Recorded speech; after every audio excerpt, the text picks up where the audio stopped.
Ready? Miro? Do you need Yeah. Miro? I can set it up Yeah. while you talk. Wait, what do you expect me to talk all the way through? Hi everyone, welcome to Quick Connect Live.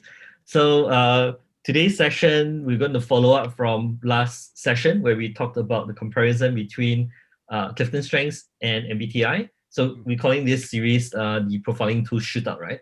So today we're going to compare strengths with DISC. We're going to look at what the differences are, how they're used, and what would probably be the best context for the different tools used.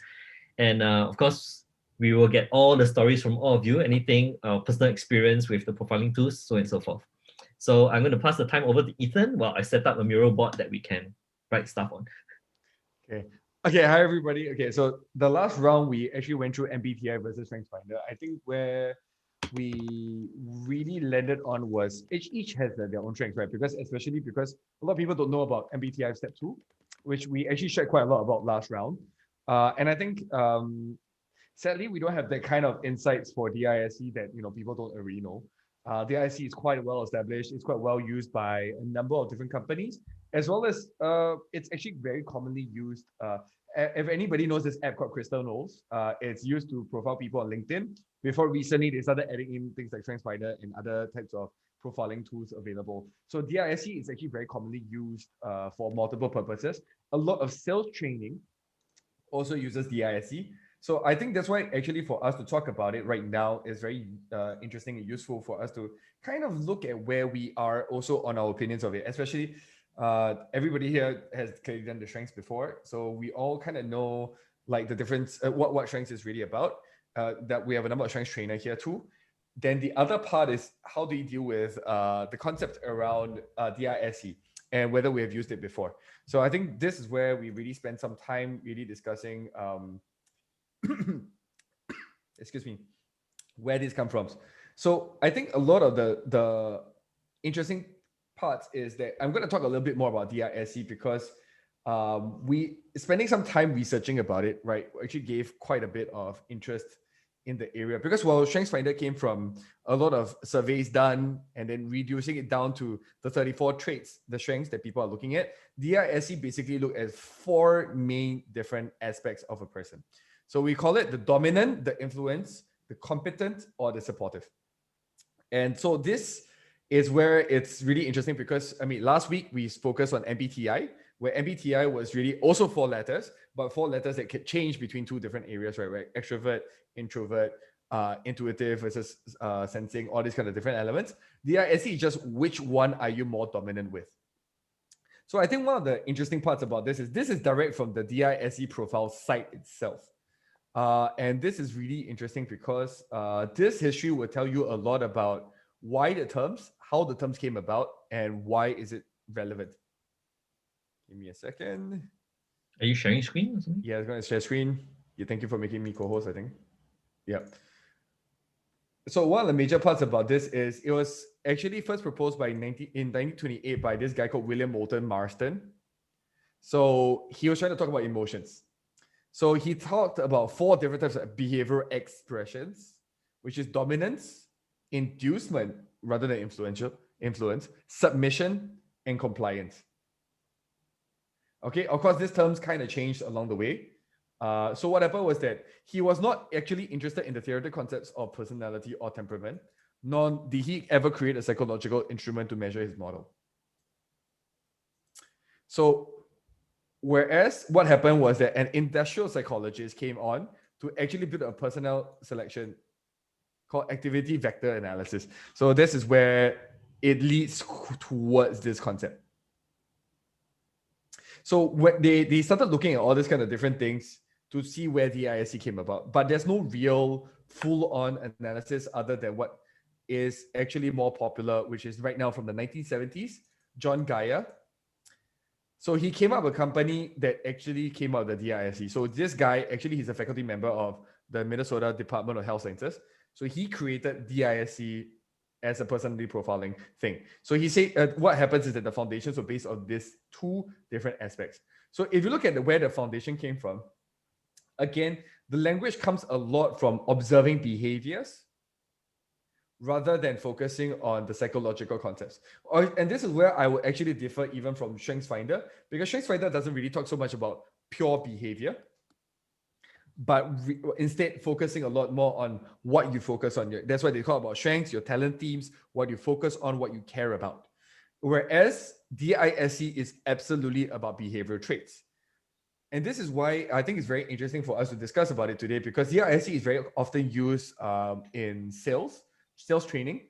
So I've seen multiple companies in Singapore train people in DISC to try to tell them that they can learn how to sell to anybody using their DISC.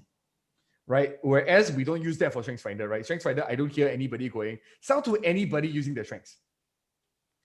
I don't really hear that. I hear more of the coaching element. A lot of the focus is very much on how the person is, how do you develop the person's strengths, how do you get the person to understand more about themselves.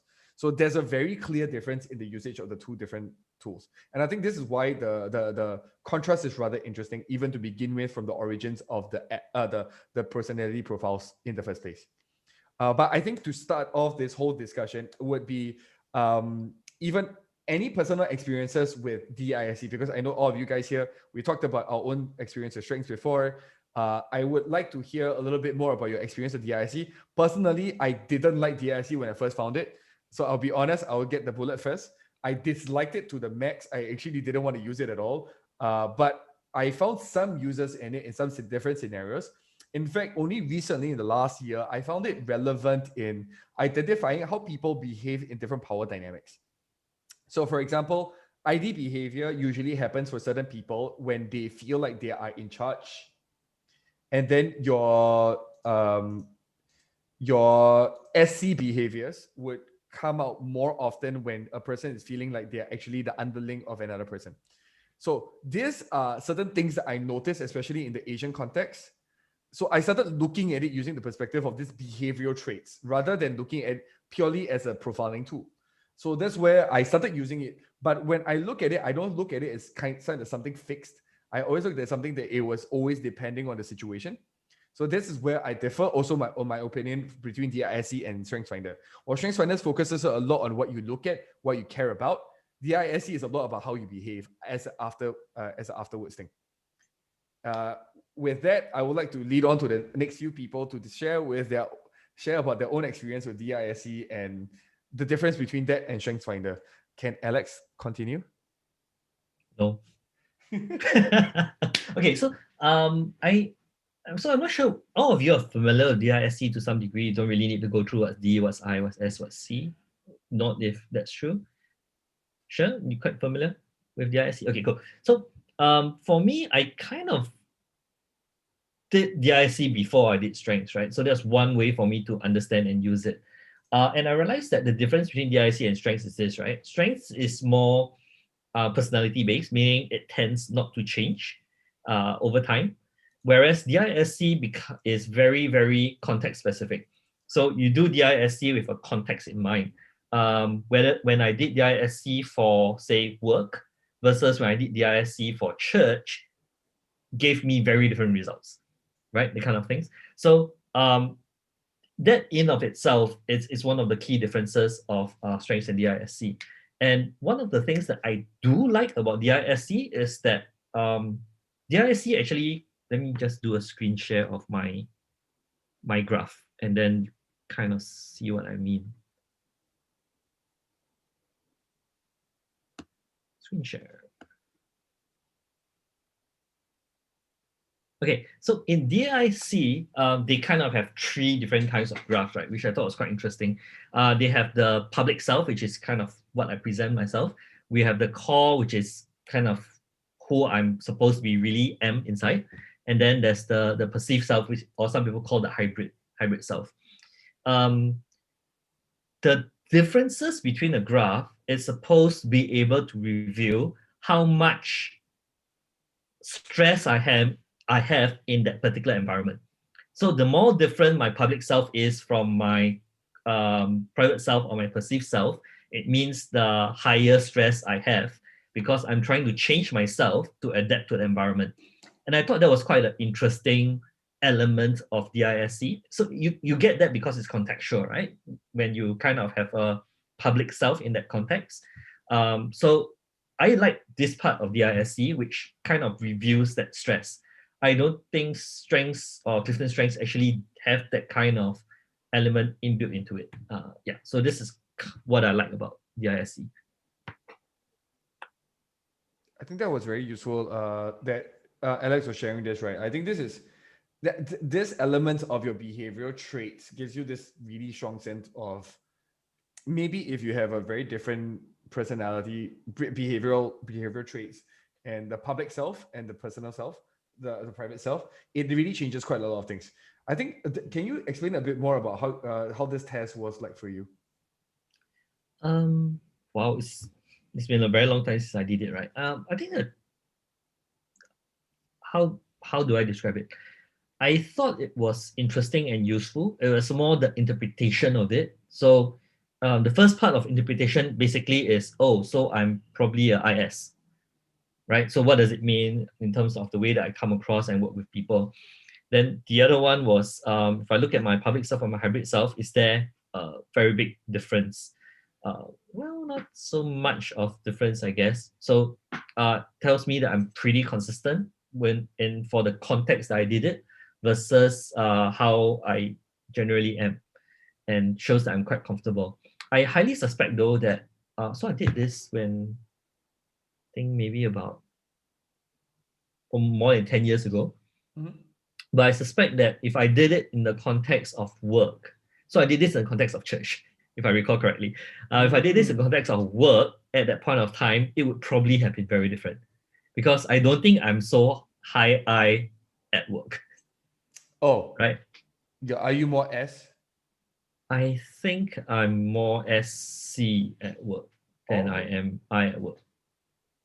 interesting. But then at 10 years ago, right? Because I was with the public sector of the government, so just keep my head down, obey the superiors, listen, comply, don't stick up too much. So I think I'm naturally a bit I, so people kind of see it. But when it comes to work environment where I'm conscious about my behavior, I'm probably a lot higher SC than I'm I. And that could also potentially explain some degree of stress I had at work, right? Because at that point of time, I was like trying very, very hard to conform. And also it was Mhm. the first job. So those are interesting points to explore and coach and develop around actually. If Mm. I had someone to coach me through it at that point of time, but there wasn't. See. So it's still useful, I think, if someone was there to walk me through what the report meant. Very cool. Yeah. Thank you for sharing this. Okay, so for being our first attendee, thank you, Daniel. What is you had some really good insights just now when we were having a chat later just now. We would love to have your sharing about Well, your experience with DISC versus StrengthsFinder and how you feel about them. well, I don't really have much experience with DISC, to be honest.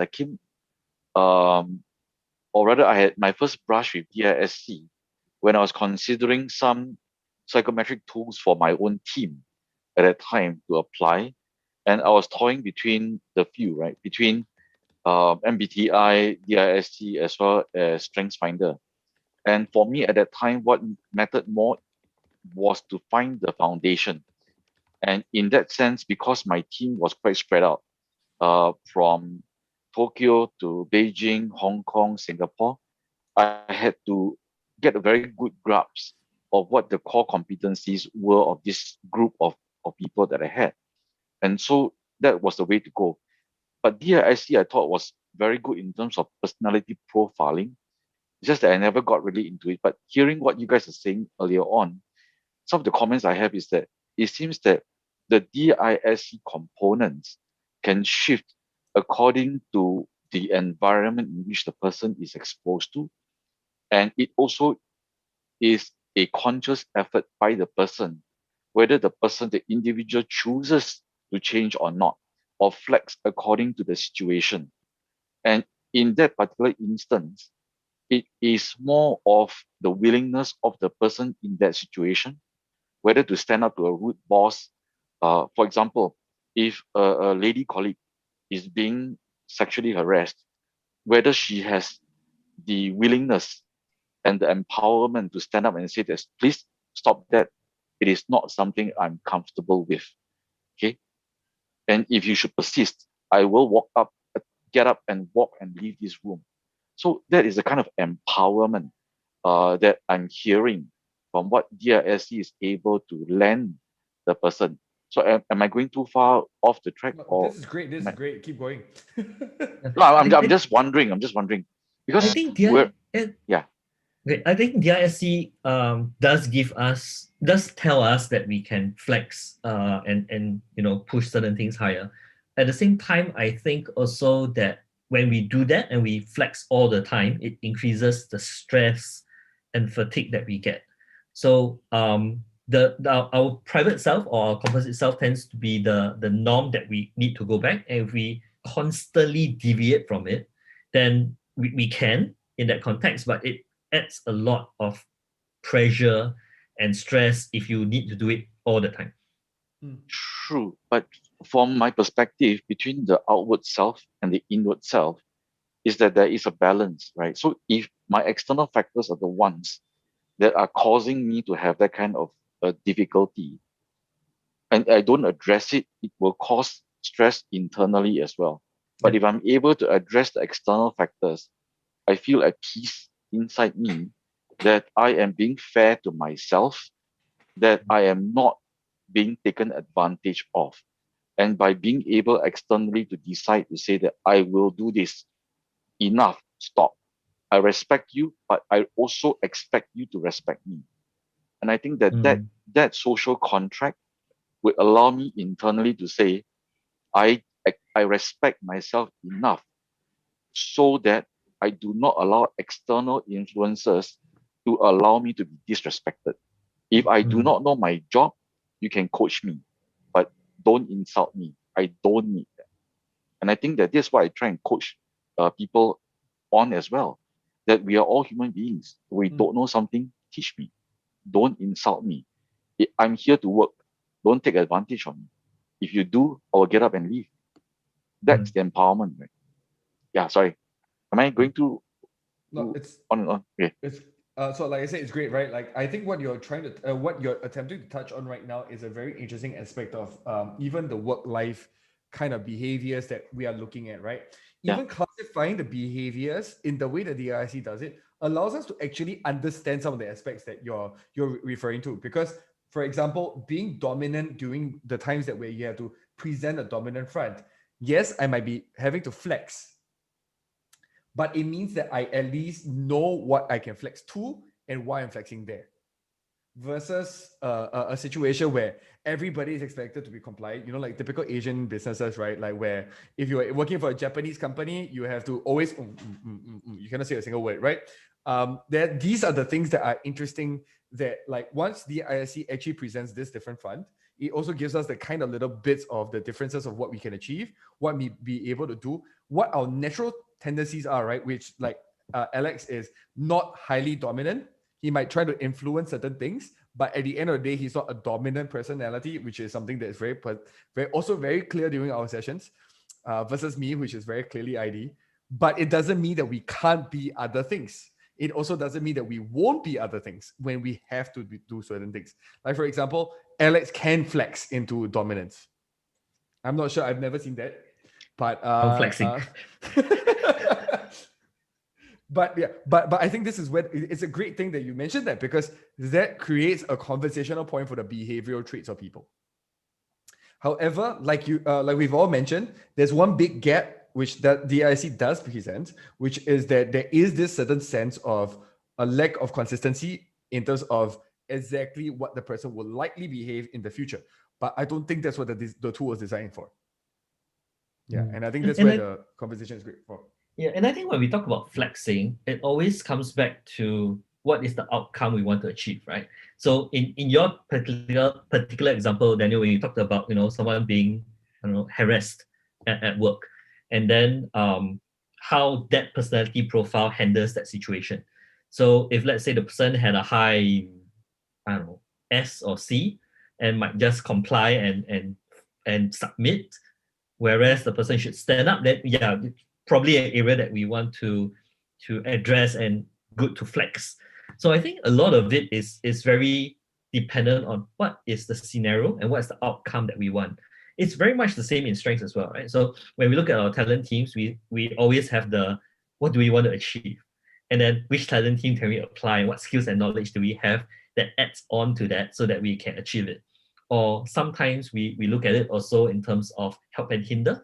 So which talent teams do we have that could hinder us from achieving a certain outcome, right? Which then makes it a weakness. So if I do draw that same parallel to DISC, I guess, when we use profiling tool and we kind of mirror the concepts across, it's quite similar, right? So I could look at DISC and look at, okay, so if I'm high I and I'm high, high IS, right? So high IS, how does that help me in the context that I'm in, or how does it hinder me in the outcome that I want to achieve? So there's certain universality. Certain things are universality. Sorry. Yes, that word. So certain things are quite universal across profiling tools, and once we get the concept, I think we can kind of replicate it once we understand what those tools are telling us about ourselves. Okay. So far, I think we've heard a very male perspective. Yes. We're gonna go to the females. Ladies. Yeah. I mean, well, you say male, so the counter is. Well, actually, we have Faith because Faith came earlier. Then we have Cher. Faith, any experience on your side? I taken DISC, I think maybe 5 years ago when I first exported it by my church leader. But I realized that I think unless you do a research on what DISC really means, each of the component, and also have a guidance, it's very hard to understand what it's meant to be. So today I actually do a quick check before I came online. I felt that it's really more it's not a personality test per se. It's not about strengths. I felt that it's more towards how do you do your outward behavior in the context that you are taking the test for. Yeah, it does not drive, it does not help us to really understand someone from the inside out. It's really more of how they'll react in the situation they're facing. That's about it. Alex, any thoughts? I think there's some similarities in terms of the inward drive. Some people do still call it personality. I think it's a bit of both, but definitely I think the element of the outward part does come out a little bit stronger, right? Again, because there's the public self and the private self. So the public self oftentimes is what people see, which is interesting, right? Because when you work with someone and you see their profile for the first time, you might identify with their public self, and you look at their private self and you go, you mean you are like that one? Right. So, Alex, sorry, I see a comment by Sher in the chat. It's an interesting comment. I was wondering whether Sher could share what she meant by that statement. Yes, I would love for Cher to share more.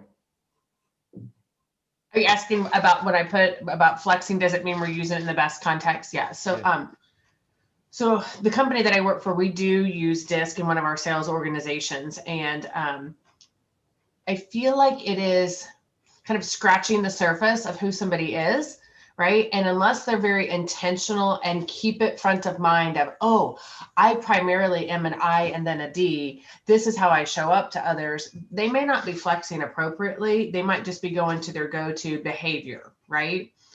So they might be flexing around. I go from an I to an S to a D, but is that appropriate considering who I'm interacting with? So those are maybe my natural styles, but what does the client need in the moment? And am I keeping that front of mind? And then this is where I think it gets really interesting as we think about any other personality assessment, right? So like we use Berkman very deeply within our organization as well. That is more behavior. It's more based off of what are your needs. Okay. What does that say about how you might show up in a DISC situation? Also, strengths. What are your natural strengths, right? If your number one is command and you're also, and your DISC says that you're an I, is that really how you're going to show up mean, we know what command looks like from a strengths perspective. Likely not going to show up you could show up from an I perspective, but it depends on the situation, right? And that's where I think the challenge is when you think about DISC being it is truly in context, and are individuals thinking about it every time they use it? And I think we all know the answer is no, they're not.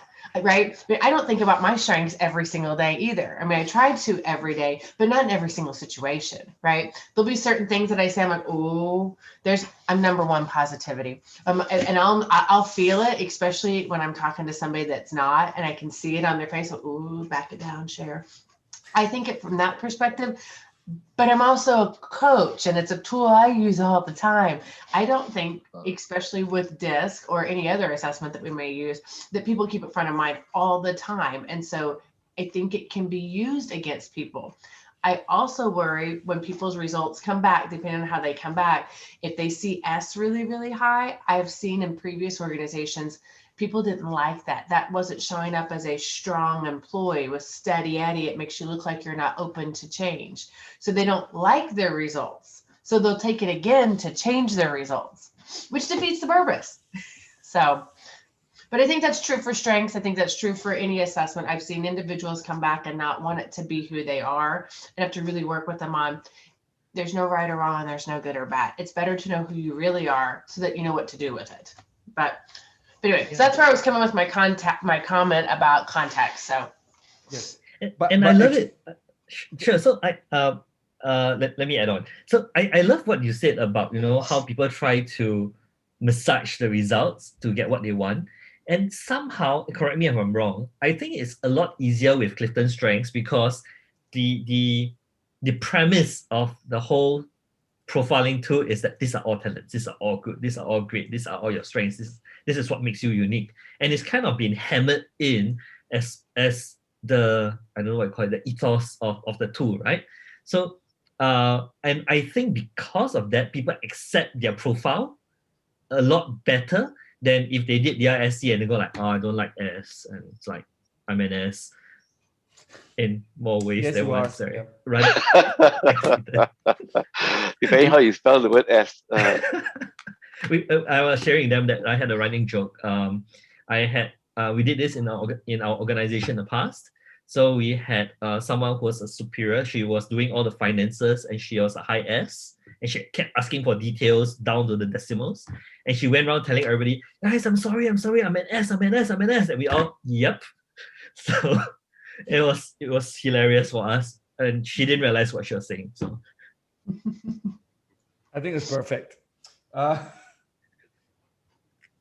so I think this is where, like, coming into the discussion for me as well, right? Like, at the end of the day, it doesn't matter what you use. So again, it repeats what we said last week. I think this is the interesting part, right? Why we are doing these shootouts is very clear. We're trying to see what context is useful. We're trying to see when it's useful to talk about this. And like Sharon said, right? Is this going to be top of mind? Is this the thing that you're going to think about every single day at work? Every single day you get out of bed? Are you going to judge whether a person is dominant, influenced, competent, or supportive, right? Nobody's going to think of that 100% of the time. The interesting part here is that actually so some of the people who I'm working with, right, there's this marketing team that, like, I work with. 100% of the time, they're always thinking back of the customer target audience. That's something that I find very interesting, right? Because as coaches ourselves, a lot of times we might not live and breathe the very thing that, we try to, but that doesn't mean we necessarily live and breathe the very thing that we coach. But I think what was really interesting was the experience with that team was that they literally live and breathe that concept that they work with. I think that's also very interesting, right? Like, do we actually live and breathe the concepts enough for us to understand it enough? I know that as strengths coaches, most of you are absolutely always spending time on this and working with multiple people in it. Even if it's not 24/7, it's probably a good 8 hours, 5 times a week, right? So it depends on different scenarios that you're in. But at the same time, we're also looking at it as the amount of time you spend with it really decides whether is it usable for you. But I think this is where the understanding, right? Like last week, one of the biggest struggles we had was MBTI. 2 weeks ago, the MBTI had too many terms that people didn't know how to use. Intuitive, judgment, perceptive, right? These terms didn't make sense. What is dominant? Dominant sounds like a really bad thing in Asia, right? In Asia, we think that that's a bad thing. In the US, I'm not sure, Sher, is there something that people like? I think it would depend on the business, right? I think, and to be honest, I think it depends on the level of leader, right? Higher up folks are like, oh, I need to have that because I need to be able to dominate. I mean, and again, some of this is historical context that I'm going off of because I've not used the tool in a very, very long time. So it's been a long time since I've talked with individuals about their results and seeing what people like, but I think it kind of depends on the organization and the kind of the culture of the organization as well. Right. Thank you very much for that. And this is exactly why it's also really great that we have this kind of conversation, because I think this is where the hyper awareness about the way that we utilize this tools is really important. I think this is where the discussion really starts from. And going a bit forward into this, right? It's I think Alex has done a great job doing a Miro board with all the different details of DISE. I just took that off a deck of slides from thisprofile.com. So you credit where credit is due. We can let's describe it and let's talk about, okay, as a high ID person, right? Like I'm clear ID, not DI. So how does this present itself and all these kind of different things, and our own stories around this. I think that's very helpful because the moment we storyfy, at least it becomes a bit more relevant. Because I can talk about my ideation all day long, right? I can talk about my strategic all day long because you know that I'm always going to look at the bigger picture of this discussion. But we do the same thing when it comes to DISC as well. Then we relate it back to how we integrate it with, for example, Strengthsfinder. How does it appear? What does it do? I think this is where it becomes very fun. So Alex, if you don't mind, because you're the host, share the Miro board. Sure. Give me a sec. Someone joining in. Can you admit the person? Yeah, the person. Okay, so this is the board that kind of put everything in. Again, you can get this deck of slides from thisprofile.com. And one of the things, as I was thinking through the DISC profile that I kind of liked, was that this element of what is the fear of that profile. So D has a fear of, D has a fear of loss of control being taken advantage of, which was interesting. So Ethan, you high D, right? You have this fear of loss of control and being taken advantage of. High I, fear social rejection, disapproval, loss of influence, and being ignored. As a person with high I think that's quite true. And that's also kind of the type 2 of the Enneagram, right? Fear of rejection. So that's kind of where we are. And then for S, it's a fear of loss of stability, change.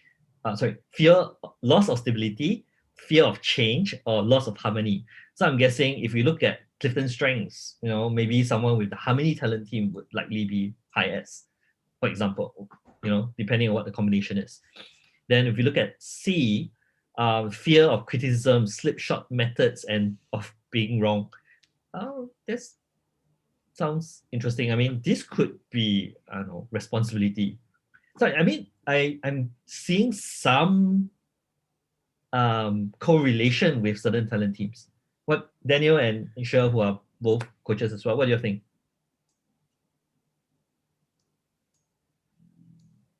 Daniel is still muted. I think by and large, there will be similarities. That's what we've seen in a lot of the programs that we go through, right? There's always broad themes. And I think that what you just described fits that kind of broad themes. Yeah. And each theme will be is positives and negatives, if you would. And I think that's, yeah. So what I kind of do like about it is because of these broad buckets. And so as someone with individualization. Is there something wrong with pronunciation today? It seems to be today. I do not know why. Okay, so I think that differences are good. So the first thing when I look at DISC, my question is, how do I integrate some of the DISC elements, what they bring, with CliftonStrengths to bring about more insights, right? So, for example, the thing I like most about DISC is the public self, composite self, right? So if I look at it, and I know my talent teams don't change, I'll be very curious to know, okay, so how do my talent team support the public self and the and my private self, But right? And things like that. And I think those would really make for very in-depth and interesting conversations if someone kind of familiar with both tools and does do both tools, right? And from that, we can start talking about, oh, so if your public self is very different from your private self, am I experiencing a lot of stress? And if I am, what talent teams can I use to address that stress? Or maybe I'm going about it differently. So the whole concept of strengths and talents is that the more you use it, the more engaged you'll be, the more natural it is, and higher performing you are, and probably less stress you feel. So I think that if you do DISC and there's that divergence, that needing to flex too much, then adding the strengths element to see whether your talent teams are actually being used would be a fantastic way to address that stress. So just kind of things that I'm putting together, right, of how I see DISC and CliftonStrengths coming together, not so much as competition or more of like how can we get them to complement each other, and what kind of insights we can get. I want to change up something, right? So the thing is, I'm ID, not DI. So when you ask me whether I'm D, I'm not D. I'm very high I. So I'm very motivated by social recognition. Yes. Values, coaching, and counseling. Yes. Your IS, I'm ID. Okay. Yeah. So both of us are clearly from this year. So I mean, interestingly, right? In this space, I like to influence people's thoughts, getting people to understand certain things, and I just happen to just really like action. So I'm very loud and enthusiastic. Okay. So right? You are probably ID. Do you have C or S high? I have high S and C, but then high D. But my DI is a lot higher. Okay. So yeah, but Ethan, that also speaks to your self-assurance, right? Top 5 in your CliftonStrengths. Absolutely. And your self-assurance gives you that voice and that power to want to share. So your enthusiasm and your action comes from that particular aspect, top 5. So it is apparent. So your outward manifestation in terms of your CliftonStrengths is seen in the light of DISC. And I think that's great. Like, actually, that's why this conversation is great, right? Like, because we're looking at this as both the angle of where are they different, where are they similar. So actually, if you look at it, right, like how would it differ from people to people, person to person, depending on like how your profile is like if anyone of you also has done the profile and know your profile answers, your tendencies at least. Anybody else who has done also? I have not done DISC, so I can comment. Okay, cool. Anybody? Yeah. Jeffers, anybody? I did it once. I was I and D. Actually, D, I more of it. DI? Your DI, yeah. Okay. Yeah, I'm DI. Then shifted. Now I'm more, I think, I and S. But then when it comes to COVID-19 working from home, I think my D shows up more now.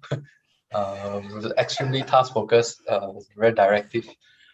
So I think I did it before lah. So I also did a couple of interviews just before I joined here, and S and I came out quite a fair bit. Yeah. So I'm also wondering whether because does it shifts? I mean, we did say it shifts because of context, but then is too much shift a good thing as well lah, to really find out, or it's just once I change to another modality at work, then different ways of myself show up lah. I think this is where the struggle really lies, right? Like for me as well, because when we're saying this right now, if you notice, right, when you say I'm not sure which one I tend to be like more, it also tells us that because of the lack of consistency. For example, are you really flexing, or is this actually your result? Yeah. I think this is where the concept comes in very clearly, because actually at the end of the day, right, we also know that all tests requires you to be certain amount of self-clarity, self-awareness before you can really use it. I'm just going to put this in, right? So Is this based steadiness? Okay. No, it is right. Steadiness, compliance. Okay, so based on two sources that I looked at, they both say that you can actually plot your DISC on two axes. They call it the bi-axis something. So one of it says it's openness control and assertiveness, receptiveness. The other one is about active, passive, and then task-oriented and people-oriented. And I do think, we talk about flexing. So in different contexts, right? For Jeff, you were like, okay, so in my work context, I was probably needed more, I don't know, less assertiveness required, right? So you probably somewhere at the bottom and things like that. And then as the context changes, you probably moved along this two axes and flex accordingly. So I'm guessing that's kind of where it is. And this two axes actually helps us to kind of, understand or frame the four types a little bit easier. I would say like there even like let's say under different work contexts where let's say different projects. If I'm more of the lead in that project, my dominance of course show up, right? Because it tends to want to be more controlling for the results and tasks. But let's say even like a slight shift in context whereby I'm more of a member, I'm definitely more open to listen, more open with different ideas. You tell me that I influence my point of view. I won't exert as much. So I'm even talking about that little differences that just being in a slightly different role would shift how you show up. To me, I don't feel there was a sense of like I need to exert more energy because it's just natural that I just behave that way. So maybe that's a DI, we could say that. But that's the thing about that. I don't know, it's a bit flippant, moving back and forth, a bit flippant that is it really me or is it just me at that small little snapshot? If that's the case, then there's many snapshots I could portray from a behavioral level, which then makes the question then how useful it is. Yeah, what's the value of the what's the value of it? Yeah. So the interesting thing is that supposedly your public self will change context to context. Your private self generally, I guess, should not change because that's your private self. And that kind of gives you that contrast, of how much you're flexing and so-called who your real self is based on the DISC profile. So I mean, that doesn't sound like something we talk about. Yeah, but yeah. Sorry, if I may interject a little bit, and Sure. drawing on what Sher had said earlier on, which I thought was quite interesting, that but even in the context of a company, right, where it depends on the person that we're coaching, the person's seniority in the company, and also the type of work or project that the person is doing, be it project, be it a company initiative, or be it a particular situation. I tend to think of it as an analogy of someone driving a car. The car in itself is a steady state. It is whatever car you're driving.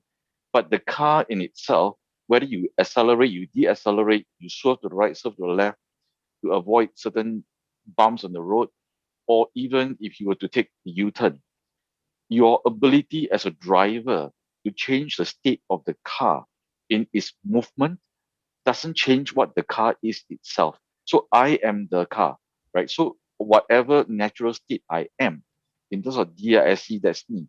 That is also me in terms of my CliftonStrengths. But in the context of discs, I am able in my momentum to shift the momentum depending on the needs as I see it. As I see the road coming, do I accelerate to go up the hill? Do I decelerate when I'm going down? That's my perspective, my own perspective. If you would, not sure whether you guys agree, but that's what I see. That's actually very interesting. I mean, it was still I still hear a lot of strengths related approach that were also relating to this. I'm quite curious, Alex.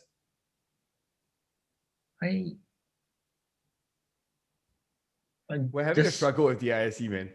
I'm just trying to differentiate between what Daniel just said, right? With regards to the direction. So it sounds like the CliftonStrengths has just the car, but doesn't talk about the direction and where you can move. It sounds that way to me when you just described it. Well, put it this way. If I am, again, drawing on the parallels of a car, right? So if I am a Formula One car, the way I perform would be very different than if I was just a family saloon. right? So, but it is a car. But in terms of the way I drive, both the concepts are the same. Whether you are Formula One, whether you are family saloon, you drive ahead, you swerve left, swerve right, you avoid bumps, you try and keep the car on the road the best you can. So those are the DISC principles, where whatever state you're presented with, you flex accordingly. But your car can be different, right? One is a more powerful, aggressive car, if you would. One is a more friendly, safe car. There's no safety gadgets on a Formula One car. It's stripped down to its bare minimum, and all the weight is focused on the engines as well as the tires that it has. There's no safety measures other than the roll cage and your safety harness and so on, right? Or even a fire extinguisher if you would. But other than that, whereas a family saloon car takes into account everything else, be it strong body and chassis, anti-roll, what have you. No? Now I'm curious, how come you know so much about F1 cars? I'm a mechanical engineer by training, sorry. So sorry. The F1 cars, so interesting. Okay, so I think that in terms of the use of the profiling tools, you can probably do both.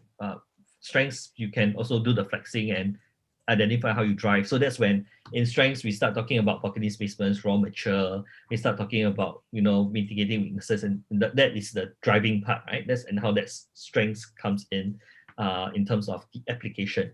I think what CliftonStrengths doesn't have is the measurement of the difference of how you're doing it. So because in DISC where they have the public self and private self, that you have the measurement of how you're flexing in that context because it's contextual. Whereas for CliftonStrengths, it's not contextual, it's personality. So there's no like, are you not being yourself in a particular context? We don't measure that as part of the profiling tool. So that's where I see the difference as. Okay, it's the measurement, but not the use. Right. Sorry to interrupt, Alex. So have you finished? Or yeah, I'm done. So I just like to ask, among the group of colleagues here, has anyone used both at the same time with a client, and how did it go? I've never used DISC actually, so I like told you guys, right? I actually don't see, I've never found the use. Actually, when Alex showed the outer self, the inner self, and all this kind of things, that's the first time I've seen that version of things. Like for the first time in my life, like it's like he had step 2 for MBTI, which I did before. Thankfully, I knew, right? But this time he managed to stop me with this DISC outer self, inner self. It's very hard to stump Ethan. He seems to know everything, so it's like so and that's actually, so that's one part and at least that's all I understand about DISC. And in fact, I think there are other parts of DISC. There's this thing called the extended disk. So the original DISC doesn't have the extended lah. The extended only came about after that. I think so, but I'm not familiar enough with the extended disk to know what the extension is. So what has been extended from this that they call it extended disk. So actually we should have had this coach here also lah. But then we even when I was asking for an MBTI coach, I couldn't really get one person to be really. I don't know why people are not interested in shootouts. It's so fun, but but I think one of the major factors about this is that we don't really have somebody who's like super like doing this full time to actually go through this process with us. So that's a bummer. But on my side, I really think that part of this discussion really goes into like the usability of these tools for the different purposes that we're looking at, right? So that's the struggle that we're looking at right now. Because how much details are we actually getting out of this? I think one of the major parts about this is, and I think we talked about this, right? How many combinations are there possible with DISC? If you look at the presentation just now with Alex, you pretty much have like 12. Yeah, profiles? They say 12, but okay, let me see. I don't know whether you can see this. So this was my first introduction to DISC. Can you see it? Okay, I will just stop my picture background. Give me a sec. Okay, so this book was my first introduction to DISC, or one of the earlier introductions to DISC. So while some of the context shows that there are only 12 types, Now, if I were to show you this page of this book, sorry, one sec. We have a lot more than 12. Wow. So Wow, we have, that's yeah. So, well, they don't really go in that much detail, but I mean, basically, you're just taking the 4 letters and then you kind of permutate them, right? You could be a D, you could be a DI, you could be DIS, or you could be a DIC. I've not seen someone who is DISC or 4, but you can have 1, 2, or 3 alphabets in your profile, and then with that you just permutate. So it could, I guess, potentially be a lot more than just 12. so I don't know. Like for me, like my dominant is I clearly, and then comes D because I'm loud and annoying. But that's the other part of the equation, right? Like that's where the part where how you present. So maybe the majority is maybe it's like the majority style is coming out through your. If you notice, right, like when your dominant is D, your dominant is I, your dominant is S, your dominant is C, right? It seems like that is the first layer. It's almost like your number 1 or your top 5 of your Strengthsfinder as what clearly shows up as your personality. So that will come out something which is your tendency whenever you're in the work context. So even on the profiling tool that I just shared in the link, right? Well, thanks, Face, for the extended version. Previously, when I found the DISC original test link, I was like, the number of different tests they have available. Let me just show you guys the number of different tests they have available. There's this agile EQ thing, which is like what? And well, I'm waiting for it to load. Hold up. So there isn't like I mean, there are so many versions of the DISC, right? Is that what you're saying? Yeah. So like workplace profile, agile EQ profile, productive conflict profile, 2.0 profile, work of leaders profile, management profile, sales profile. Well, there's more towards the other parts. So I'm really unclear, classic paper profile. So I'm a little bit confused. I'll just credit that to us not knowing enough about the tool. I know. So that's why I say I'm confused, right? It's not saying that the product has any issues. And then I'll use face link, right? So she talked about she gave us this link DSC above the line. So we're a combination of all 4 DISC styles. To properly interpret the profiles, we must look at the relationship amongst all 4 styles. So apparently above the line is really important. Oh, that's what you were talking about, right? Yeah, so even my graph that you saw had above the line, that's where if it's above the line, then the alphabet comes out, right? So my both for me was I and S that was above the line, and therefore my profile is. And therefore this, right? Yeah. Just now you were showing. So DS, DSI, DIS, all this kind of DI, all these different things. Yeah, I do not know how to interpret this. Yeah, so I mean, clearly we don't have the people involved, but I'm interested because again, right, the origins of this is completely behavioral. Why has it turned into such a complex concept? I still don't understand. Like, I'll be honest. I think as long as there's some way for us to structure our thinking and understand people, profiling tools are useful. So I think DISC is just one of those. And then the next question for me always is, what's the utility, right? What do we use it and how do we use it? Okay, so I will tell you straight up that I've been to so many DISC classes in Singapore that are just basically selling people how to sell.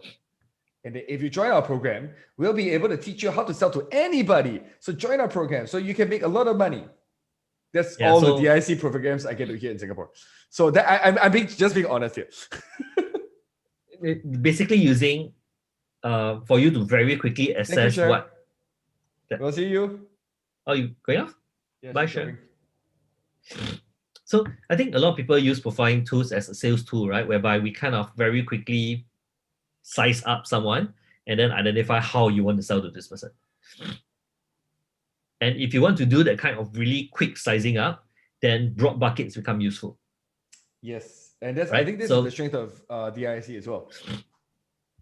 because they're very, very big, broad buckets. So it kind of helps you to profile people very, very quickly. I think kind of can do that with MBTI as well because they're all pairs. So you're more introverted, more extroverted, and things like that. With CliftonStrengths, it's a lot harder because there are 34 talent teams and you kind of I think can't you're like, a person who is da da da da da da da da da da da da da da da da da. uh-huh. Yeah, because you have like 12, your top 12 or your top 10 are really important, right? And that combination actually really defines a lot about a person, right? So I need to define your top 10 before I can understand you. Not true, but yeah. So I mean, you can probably guess the person's 3 or 4 of a person's talent team, and you can still work towards that, right? So it's about learning to hear the distinction. I mean, if you're a strengths coach and you're familiar with it, you start to hear the distinction. You go, like, this person probably has positivity, or this person probably has achiever, or whatever it is, based on what you hear the person saying, and then you kind of work towards it. So it makes you more sensitive to listen to the talent teams, and that's even if the person hasn't taken CliftonStrengths before, that's all right. That's because we kind of training ourselves to hear the talent teams, even without the profile, right? Just that with DISC, because the buckets are a lot broader, it's a lot easier to hear them. And so if you compare this to what we discussed last week, which was actually MBTI, right? What's the real difference between the two of them in terms of, I mean, because the strengths of these areas would be about the fact that it's broad buckets.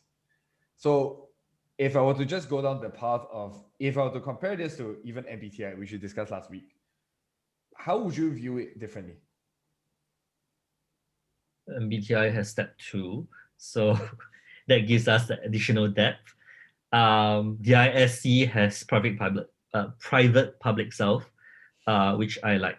So to me, those are the key differences. Then, I mean, the way that you slice them, the 4 buckets and so on and so forth, it's just different ways of seeing a person. To me. Yeah. Anybody with any other takes on this? My view is at least in MBTI you look more in terms of the thinking as well, right? Not specifically thinking style, but more in terms of the thoughts, thinking, preference, and things like that. But whereas the starting point for DISC is the behavior traits or attributes, right? So, but if you, for Alex would know this, right? I mean, based on the logical levels that Robert Dilts suggests, right? You have 5 levels, right? So you talk about identity, then you talk about beliefs and values, then capability, then behaviors, then environment. The moment if you talk around behaviors, you have so much variety and there's so much combination that it can get around. So who's to say that my outward behavior can also be, I can have the same behavior, but the thing is the way I think inside is also very different. The origin of it. Yeah. So I can have a lot of the same behavior, but by thinking internally is very different for me to exhibit that behavior.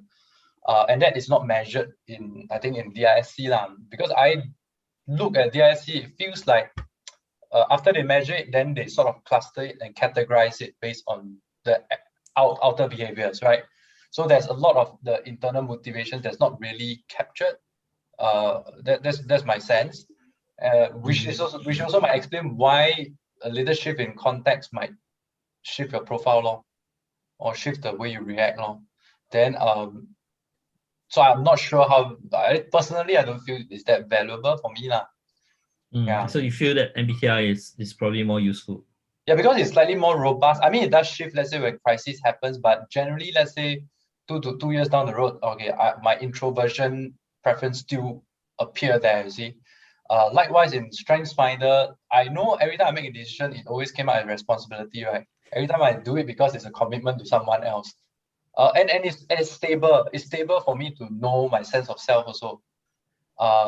Whereas, like if you say DIC, sometimes I reflect, how come am I too dominant now in this context, or am I too should I let go a bit more, or am I too assertive? So that variety. Too fluid, is it? Yeah, I mean, while it's fun to play with, but then you also don't really know when it's you lah. You just sometimes that might be confused lah, or at least for me. That's why I didn't really use that as much for me personally lah. Yeah. Interesting viewpoint. So I'm also wondering, we have Shi Hui joined us for a while. What your thoughts are? Have you use both DISC and CliftonStrengths? Sorry, I won't be on my video. Yeah, I actually only use the ISC. Oh, very Can cool. you can you guys hear me? Yes, right? Yep. Yeah. We would love to hear your So opinions because I we don't have that think- much experience with DISC. So this would be great.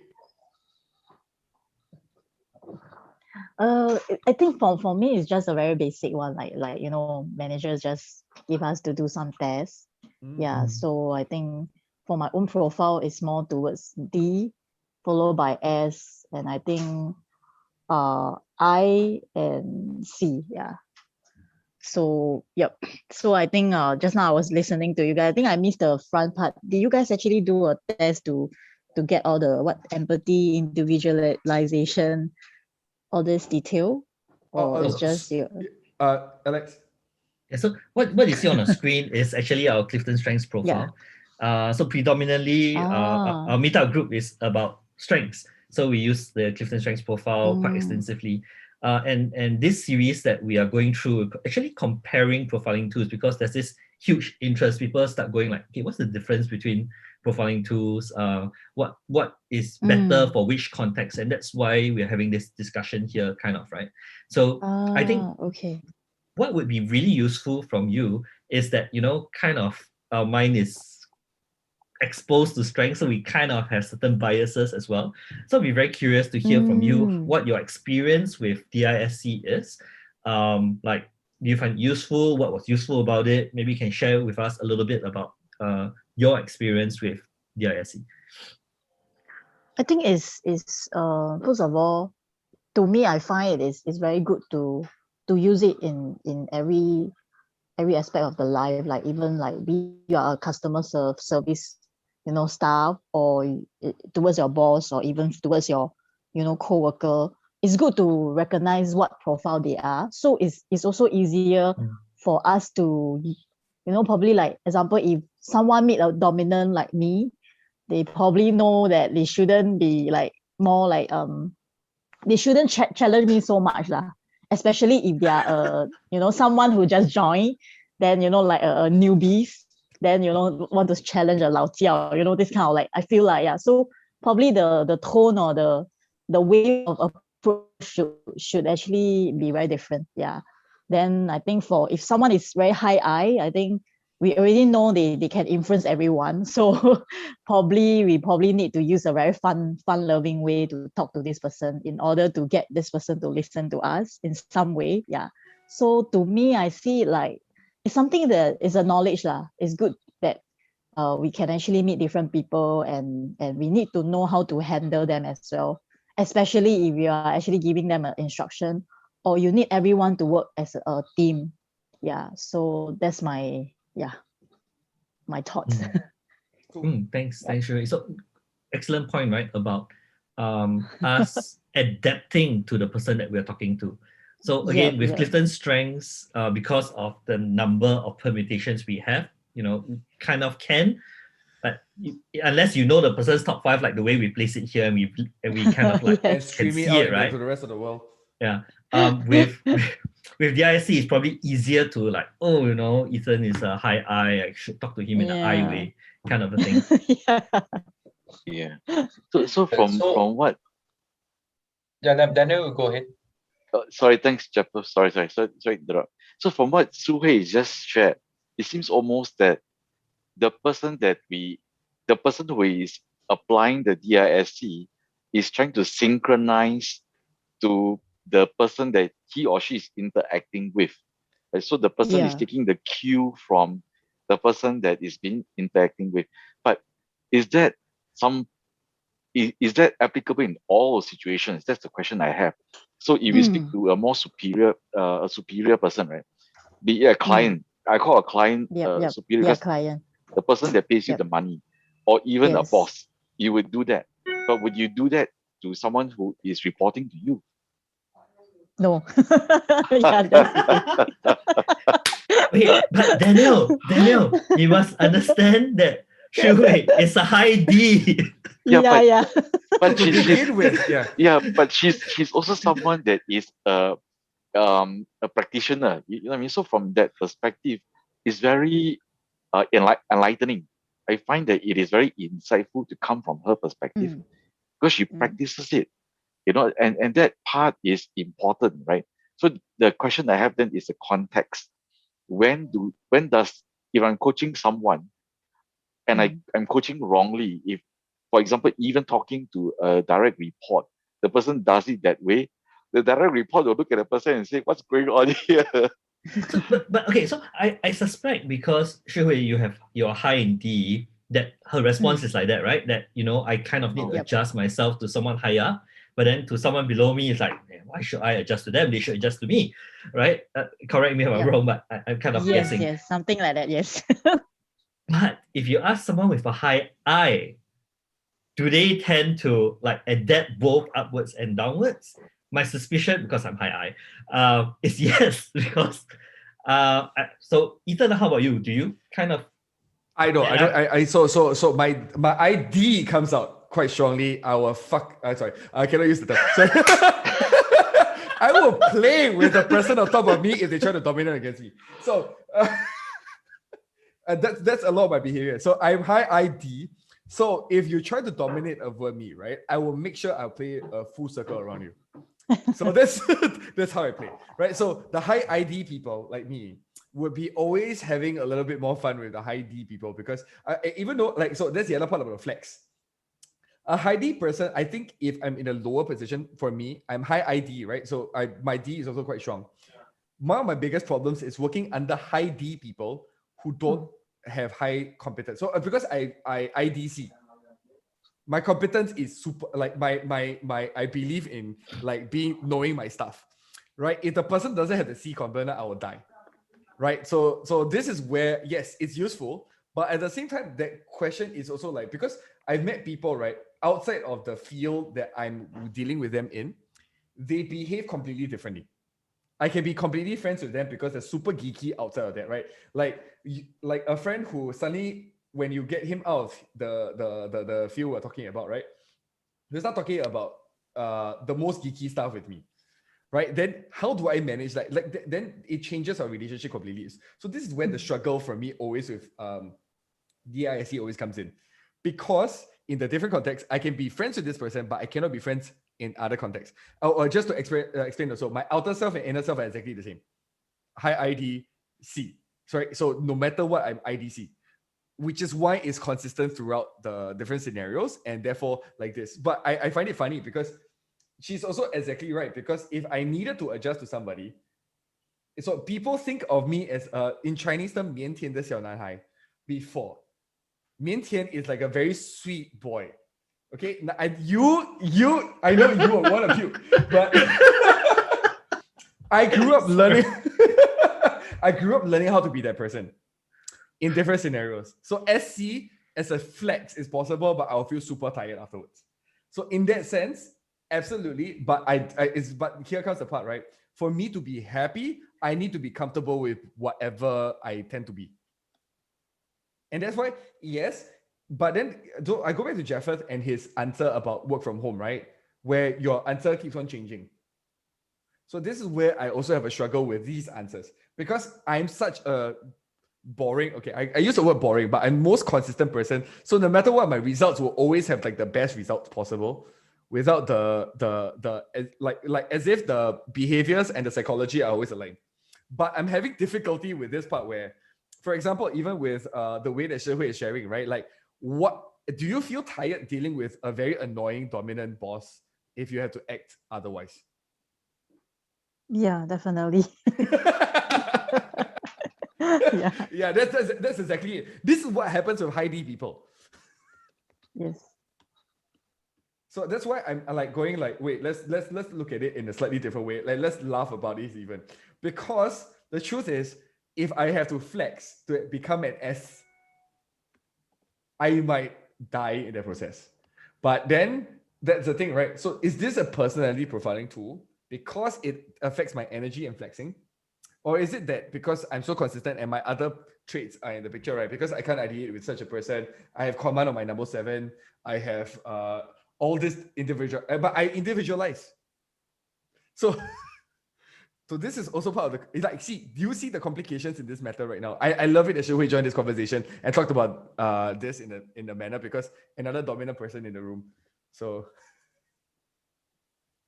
Alex, what do you think? I'm just going to have some fun with your name. What are you doing with my name? Give me a second. So, I'm going to change you to, I'm just going to change it. Now. 腼腆, okay. I'm like, I cannot see you with that 明天的小男孩, you know, but okay, Yeah. sorry. It's both of us having some fun. It's a very interesting point because now I hear from Shi Hui's perspective, right? And she found it personally was useful for her and in her interaction with others. And it goes back to the larger point that we talked about 2 weeks ago as well, right? I mean, first the use for self, right? Whether it helps with your own self-awareness. And if it does, then of course it gives you another insight of who you are lah. Then the other one which we talk about is the context, which is you do use it in relation to others. And that comes about strongly because if you notice, like depending on where you go, if let's say your whole organization is already well versed in MBTI, then you tend to use the same language lah, because it's already entrenched in that culture, right? And then that becomes a useful tool. When it does not become useful, I think in the same way for MBTI and DISC is when we start to see that as our identity. When we start to stereotype ourselves, then we get stuck again. And many often the case, so I also don't know whether like with DISC, because even though they emphasize we are all four and we do flex accordingly, but the fact that sometimes we call ourselves ID also might also sort of attribute it to a form of identity lah, for people who are not very familiar with the tool itself lah. So does that also promote people to be, or because I'm not a C, therefore I don't do that, so don't approach me with that kind of work, and it became an excuse. So I think the common pitfalls still apply, regardless. Yeah. So that's. Yeah. And I like that you brought in the concept of common language, right?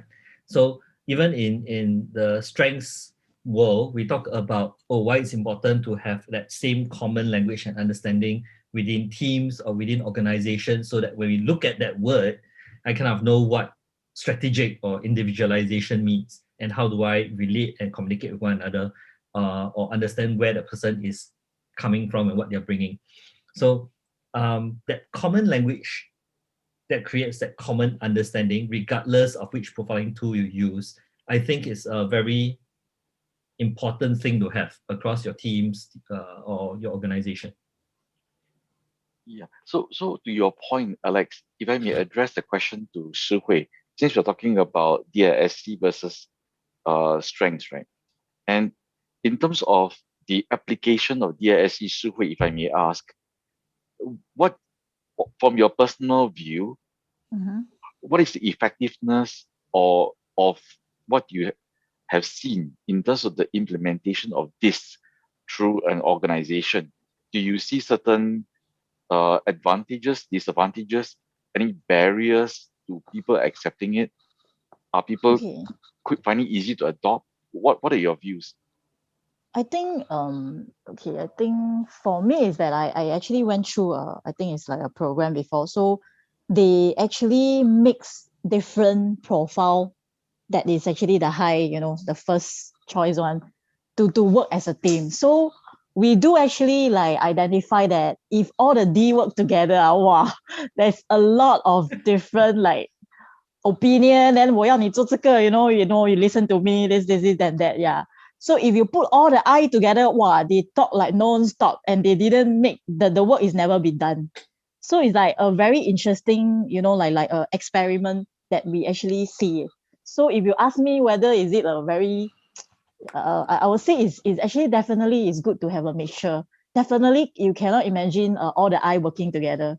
They will be like too fun-loving already, and I don't know the work when is their deadline. Maybe they don't have any deadline at all. Yeah. So if you put all the C together, they are so cautious about every step, compliance, blah blah blah. Yeah. So I think from my that program itself, I do find it like it's important to have a mixture of everything. Yeah, not too much T, not too much I. Yeah. So I think in an organization, I think that's also the reason where a lot of companies sometimes they do a lot of like, sports day event.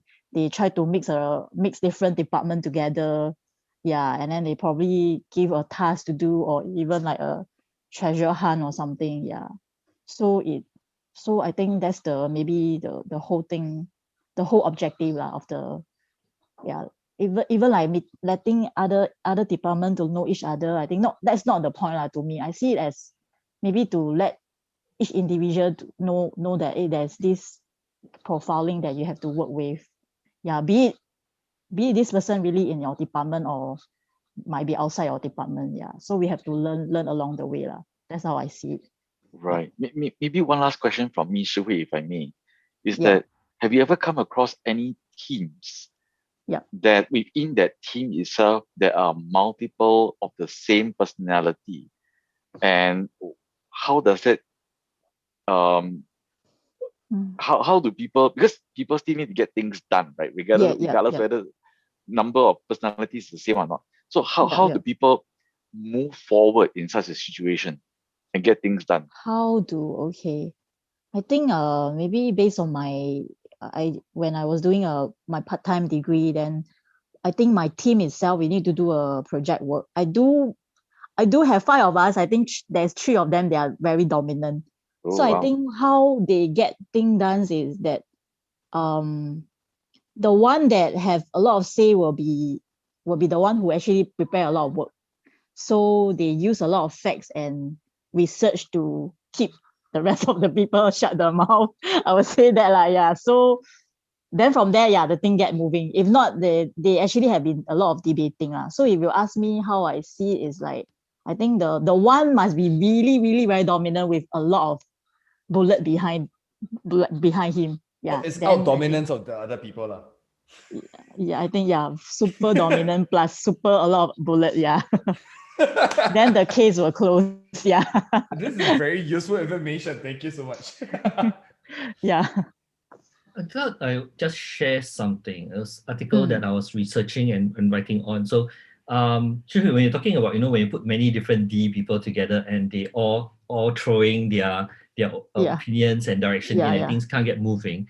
I recently came across this thing called the Cantor 4-player model. Have you heard of that before? No. So let me find it for you. So I wrote an article on that.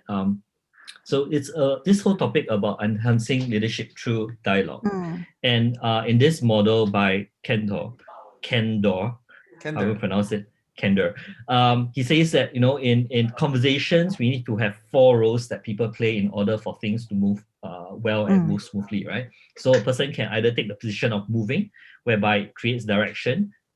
This is under advocacy, right? Or they can oppose, or they can follow, or they can bystand.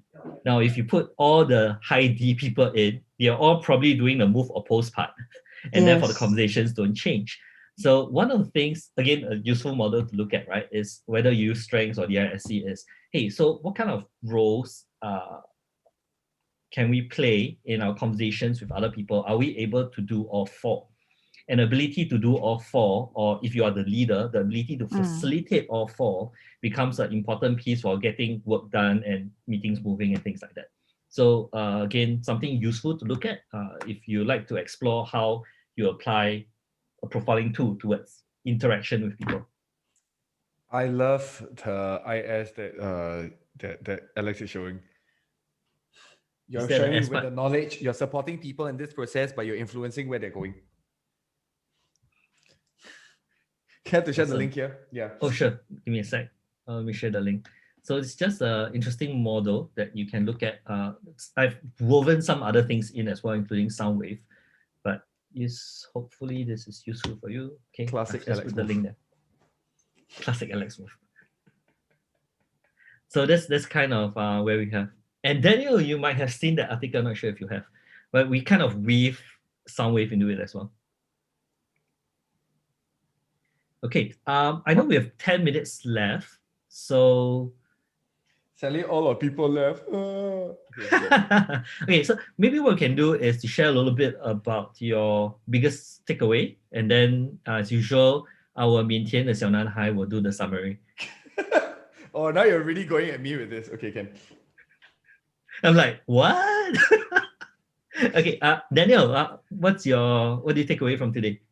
Well, my takeaway is that it's interesting to hear Shu Hui's perspective of the application of DISC. In that, again, I because she's D, right, and I've not used DISC before, I will take it from her that in terms of the application, that you manage upwards, but you don't really use it to manage downwards. So that's my hearing. But from what you are saying is that you can use it to manage downwards as well. And I guess it depends upon whether in that context, whether the manager chooses to, right? The manager can say, I don't care, right? I tell you to do, you do. Whether you are D or not, and I'm an I, you just go and get it done, right? You're my direct report, you have no say. Whereas you are managing upwards, I have no say. I have to manage upwards. Like it or not, even if I'm D and the person is an I or what have you, I have to be just a quiet mouse, right? 小男孩 kind of thing, right? So in that regard, this is where my takeaway is. Whereas in the Strengthsfinder, regardless of who I'm talking to, I am who I am. It doesn't change, right? That is a stable foundation. But the disc is where I'm able to move depending on situation. That's my takeaway. Very cool. Thanks, Daniel. Shu Hui, I know you joined us kind of midway. You want to Yep. share a little bit of what your takeaway is? Oh, okay. I think from what Daniel just mentioned, right? Actually, I can give an example because I think I'm a high D, so maybe the leadership role is very different. But a very good example is that my brother is a high I, so I can see the way he managed people, right? He's really using a very fun-loving way. So I think for him, right, he really also using a very soft approach toward the downline. Yeah, for me, I'm more like, oh, okay, I will need to look at who do I report to. Then I probably will be the Daniel type, like, I don't care. I say this, you do this. Yeah. But I think for my brother is that he's using a very, very friendly way that he get people to work for him. For me is that I think I press people to work for me. Yeah. So he also narrowed down to the profile of that leadership. Yeah, whether is it a high D or high I, yeah. So that's what, yeah. And today I think my biggest takeaway is that I realize that there is even more profiling that like what y'all say. Like I think I'm definitely want to find out more on the strength. Yeah, the Strengthsfinder. Yeah. So maybe later on I can go and read up more. Yeah. Okay, you can talk to Alex about it later. Yep. Let me drop you my email and Okay. you drop me an email. Okay, thank you. Cool. What about you, Jeffeth? Anything you've learned today? I mean, generally slightly more clear about what DISC is about. And I still adopt the view is the usefulness of the tool. That helps the person so either it helps you with better well-being, or it helps you to perform better, to relate better to people, connect better with others. And similarly, as long as it helps you to do that, I think you're using the tool in the right way. But once you get stuck or derail you to have more conflict, even internal conflict, and maybe you use, then you get more and more confused.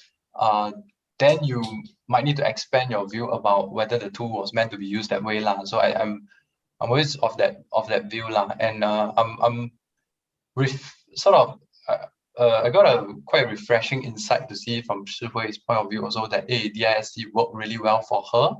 And I think that's also what we mentioned. I think if the tool really worked for you at the moment, it's a great tool, right? And today we're just talking a lot about the facts about disadvantages and advantages, but still want to acknowledge that every tool is a useful tool, depending on how you use it. Yeah. So I always like to liken profiling tools to a weapon. It's a tool, right? They call it profiling tools for a reason. And the effectiveness of the tool depends on how proficient the wielder of that tool is. So I always like to, you all watch the 卧虎藏龙, the Crouching Tiger, Hidden Dragon, right? Yes. So that guy, the Li Mubai, uses a twig to fight against the little girl with the destiny sword. And I was like, wow, okay, so it's not really just the tool. Sometimes it's about the mastery over the tool that brings out its effectiveness. My takeaway from the session was the history of DISC. So when Ethan shared about, what the original was, what the original words was, like, oh wow, is that what it is? And I shared the same question, right? So how did it evolve to what it is today? And whether it's meant to be used that way. I think MBTI had similar history, right? That when people did it in the white The papers. Jungian concept versus the future concept was different. So that was my takeaway in terms of the DISC. Then also appreciated the sharing from Daniel, Shihui, and the rest of the team that really caused me to think a little bit more about the utility and what's useful. Cool.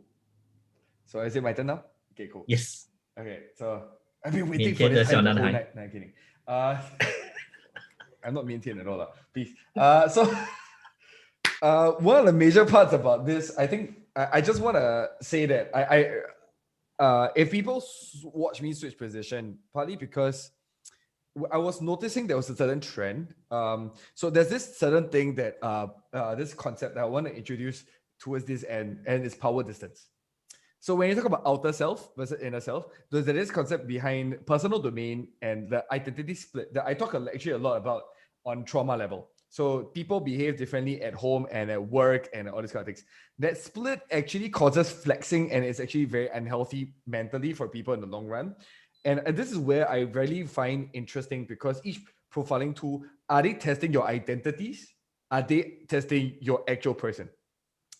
And I think this is where the conversation really is, right? Like we keep on going back to who the person is on the inside. And that's the topic. Whereas when we talk about DISC, the fun part is it's all about adjusting to the other person.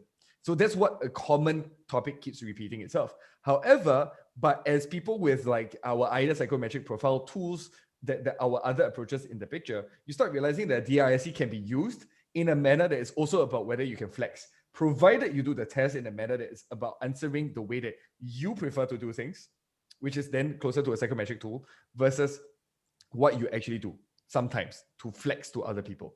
So this is that's why when we keep on talking about it keep changing, it tells us that if we answer because the questions clearly are towards what you have been doing, not what you prefer to do or what your thoughts are. And this is where another analysis of the questions can be done in another time if you want to. You start realizing that the tendencies will be different.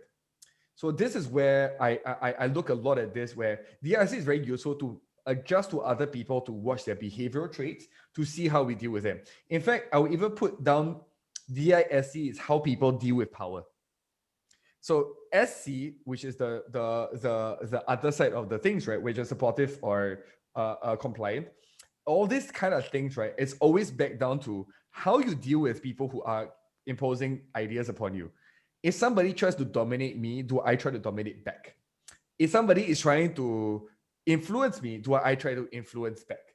If we're in an equal power position, here comes the interesting part. When Shihui was sharing, I actually wanted to open up this topic, but I realized it was not open up previously. But with Shihui sharing this, I was very happy to open up this topic, because in different power positions, this is what I learned the most, which is why she went back to when I'm dealing with a boss or a client, I'm going to adjust to them, which means that at the end of the day, I'm going to flex my personality to match them. But that's because they treat power this way. They want to dominate the other person when they're in power. If I'm hanging out with Alex, who is clear IS on a natural level, right? I never have to deal with his dominance. Right? No matter whether he's in power, even if you're in position of power. So this is where it's very interesting, because your DISC can tell me how you behave where you're in power. If I profile it properly. So that is a very interesting part that I just noticed as she was sharing. And I'm quite curious as to whether I can check this out eventually and test this out. But it's also very interesting, because while I'm naturally high I, when I deal with certain people, if okay, people can try to climb over my head, depending on who you're dealing with, right? And then I have to then flex and be more deep with the person. So there's also that space, which is quite interesting, that, you know, certain leadership styles work for certain people, even though we gravitate to certain ways of communication. But the flexing, we come back to the flexing thing, right? Yeah, and actually we are saying that, yeah, the brother faced the same thing with very high I, and some people just take advantage of it, and then we need to knock them back down to where they belong. But it flexes and it's tiring for you. So this is where, if DISC is done properly, you can actually identify what you prefer to do. Yeah. In terms of the tendencies when you're in power. So for example, as a high ID, I like to give people what to do, influence them on the direction, and then let them die. Okay, so and I expect competence. So that's one of the things which is funny, right? Like, so I expect people to want to do as much as I do, which then my projections become IDC. I expect them to do the same as me when people are below me. So that's a very interesting aspect that once we look at this, it's like, so if we actually profile it similarly to the way that we look at Strengthsfinder, provided the questions, I haven't done the 2.0 version questions, so I don't know. So there's DISC 2.0. So that one is a bunch of questions that is related back to that. I'm very curious as to whether is it something for me to check my personality as in my private space, public space, all these kind of different things. And then in relation to that, what am I really? Like, because your private self is by right your ideal self. Then your self-image is what you think of yourself. I mean, so your real self, your private self is your real self, your ideal self is your mirror self, and then your public self is your actual self when you show other people, right? So those are very interesting aspects. I'm curious if the questions change, if the way that it's been done changes, so that it can adjust to more personality-related questioning rather than just a behavioral trait. It's very interesting because I wonder whether that private self, public self came about as an afterthought because people found out that DISC shifts. It's quite likely an afterthought. I actually agree with you on the ground. It is most likely an afterthought. It's like oh crap, our study is not that strong. Like, I don't think so, because it's the way the questions are designed. So the questions actually ask you for each pair. Okay.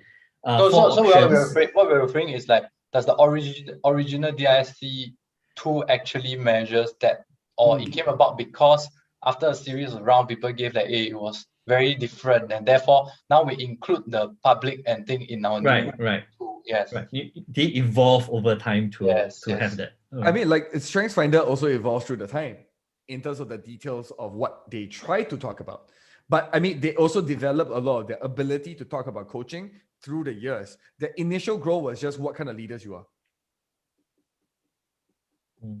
Yeah, that's the origin of Strengthsfinder, right? So we also go back to this, right? Like, our best version of ourselves. This is how we present ourselves. And this is why this actually makes sense in the DISC, if that is the way you behave when you're in power. Then if you look at DISC according to the way you behave when you're in power, then the DISC makes more sense. Are you the supportive leader? Are you the compliant leader? Are you the influencer leader, or are you the dominant leader? I'm this leader.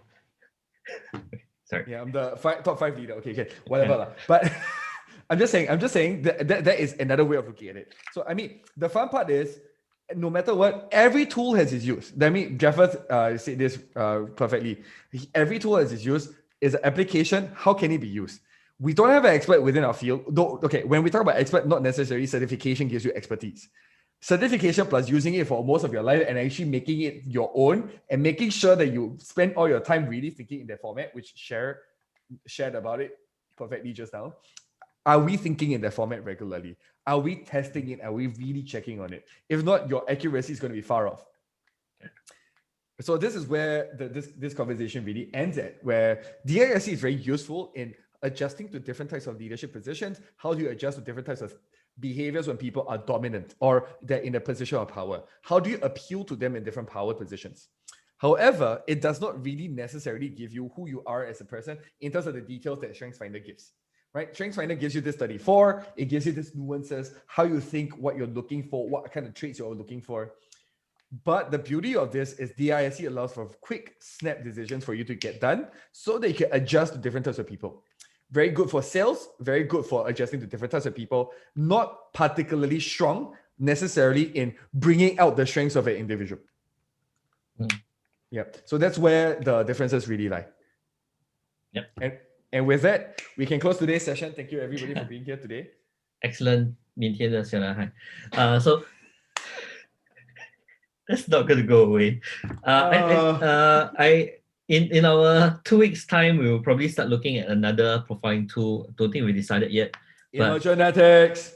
I was thinking exactly the same thing. So Jeffers, so in case you do not know, Jeffers is a certified emergenetics coach. Doesn't mean he's an expert. Not kidding. He's an expert. Says the one who took it. Right, yeah. Says the person who really enjoyed taking it and having the coaching session with you.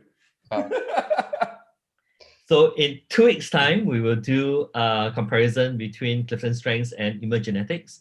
I think it's called Emergenetics, right? Not Emergenetics, right? Yeah, Emergenetics, yeah. Emergenetics, yeah. Emergenetics, Okay. they just combine, but actually the whole origin is that because emerge is nurture and genetics is nature, so they combine it to look at emergenetics. So that's the origins of the name. Ooh, so they merged the name by Emergenetics. emergenetics. Okay, sorry. Yeah, emerge.